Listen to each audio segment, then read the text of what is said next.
अस्सलाम वालेकुम जी, मैं हूं ज़िशान और आप सभी का हमारे चैनल पे स्वागत है भाईजान। तो मैच जो है वो पाकिस्तान हार चुका है ऑस्ट्रेलिया से। लेकिन मैच के साथ साथ सीरीज भी हम हार चुके हैं, जो कि एक्सपेक्टेड ही था कि मैच हम हारेंगे और सीरीज भी ऑस्ट्रेलिया में जीतना कोई आसान काम है नहीं। खैर मैच तो हार चुके हैं, लेकिन वो जो हर मैच हारने के बाद एक किस मखलूक निकल आती थी एक खास किस्म की बाहर सोशल मीडिया पे, वो दिखाई नहीं दे रही कहीं, जो कि ये मुहिम चलाती थी कि कप्तान हटाओ टीम बचाओ, कप्तान हटाओ टीम बचाओ। इस तरह की जो ट्वीट्स दिखती थी हमें, वो नहीं दिख रही। ना ही कोई पोस्टें आ रही हैं, ना ही जनाब कोई स्टैट्स निकल के आ रहे हैं, ना ही कोई शोल्डर्स गिरे हुए दिख रहे हैं प्लेयर्स की, बॉडी लैंग्वेज की बात नहीं आ रही। कोई ये नहीं कह रहा कि वो कप्तान ने वहां पे फील्डर गलत खड़ा कर दिया, वो कप्तान ने उसको ओवर दे के गलत कर दिया। कोई इस तरह की जनाब डिबेट नहीं चल रही। शान मसूद के लिए हमारी कोई हेट नहीं है, बस बात यह है कि जब बाबर आजम कैप्टन थे तो जनाब इतनी इतनी बातें हुआ करती थी कि जनाब उसने वो दायां पैर आगे रखा है ना, तो उस बाबर आजम की गलती है। उसने वो जनाब उसको घूरी डाल के देखा है तो ये बाबर आजम की गलती है। लेकिन इस टेस्ट सीरीज में बुरी तरह जलील होने के बाद अभी तक जो है ना वो ऐसा कुछ सामने आया नहीं है। ना ही शोएब जट ने कोई शुरली छोड़ी है, ना ही जो हमारे खास किस्म के लोग हैं, जो तबका है हमारा एक स्पेशली जिसको माफिया भी कहा जा रहा है आजकल, ना ही उनकी जानिब से कोई वो ट्वीट वगैरह आई है, ना ही कोई निकल के आ नहीं रहा ना कुछ। मतलब समझ से बाहर है, इतनी बुरी तरह से आ रहे हैं तो यार मतलब कुछ क्रिटिसिज्म कुछ कुछ तो होना चाहिए ना। लेकिन अभी तक कुछ भी सामने नहीं आया है। क्यों तो होना चाहिए यार, क्योंकि देखो जब बाबर आजम जो थे उन्होंने इंडिया को हराया था ना वर्ल्ड कप में जब बाबर आजम कप्तान थे, पाकिस्तान ने इंडिया को हराया था, तो वो एक पंजाबी में मिसाल है, कहते हैं केड़ी गांग कोठे पे चढ़ गई। मतलब केड़ा गांग कोठे पे चढ़ गई, मतलब इतनी भी कौन सी बड़ी बात है। ये ऐसी भी कोई बड़ी बात नहीं है, हरा दिया तो ठीक है, हरा दिया, इसमें कौन क्या क्या है, वो क्या वो ये। फिर जब बाबर आजम ही कप्तान थे और इंडिया से हम हार गए तो उसके बाद जो लान तान हुई है, और फिर जो वर्ल्ड कप में हुआ है बाबर के साथ जो भी जिस तरह भी किया गया है, भाई हम ये नहीं कह रहे कि परफॉर्मेंस उसकी ठीक थी या ये थी वो थी, जो भी था वो एक अलहदा डिबेट है। लेकिन बस आप लोगों से मैं ये कह रहा हूँ, ये रिक्वेस्ट है कि भाईजान एजेंडा मेकर्स के हाथों का खिलौना नहीं बनो।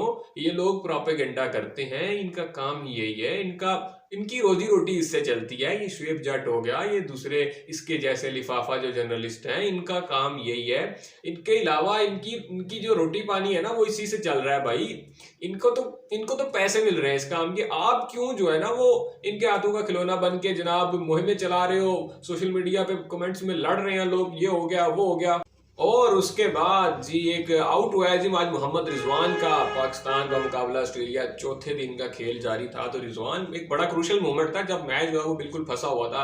100 को करीब रन चाहिए थे, रिजवान बैटिंग कर रहे थे, बड़े सेटल होके खेल रहे थे और बड़ी उम्मीदें थी रिजवान पे उस वक्त। लेकिन रिजवान का एक आउट हुआ है, बड़ा कंट्रोवर्शियल सा डिसीजन था, जिसके बाद सोशल मीडिया पे बड़ी एक जो बहस छिड़ गई है कि क्या ये आउट था या नहीं था।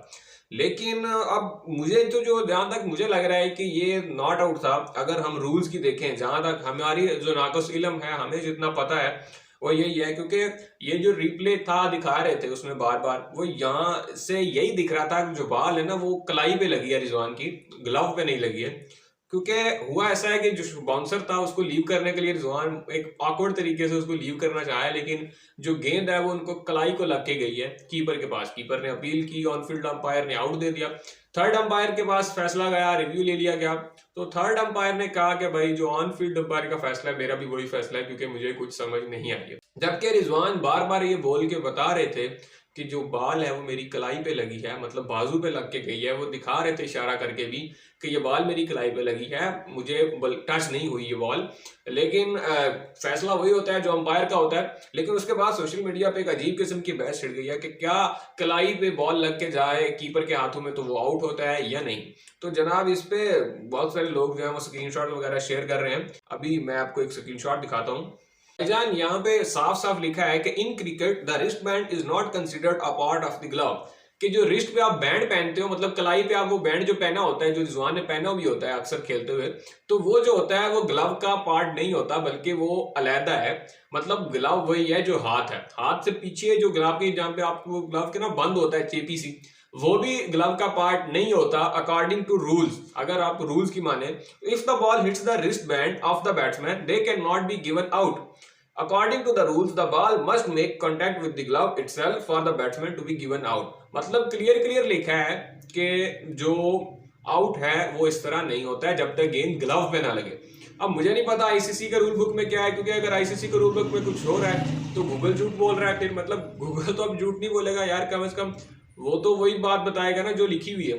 तो अभी बहुत बड़ी डिबेट चल रही है यार इस बात पे, सोशल मीडिया पे तहलका मचा हुआ है। आप भी बताइए आपके इस बारे में क्या ख्याल है। तो बहरहाल जी, होप फॉर द बेस्ट। अब देखें आगे क्या होता है। पाकिस्तान सीरीज तो हार चुका है,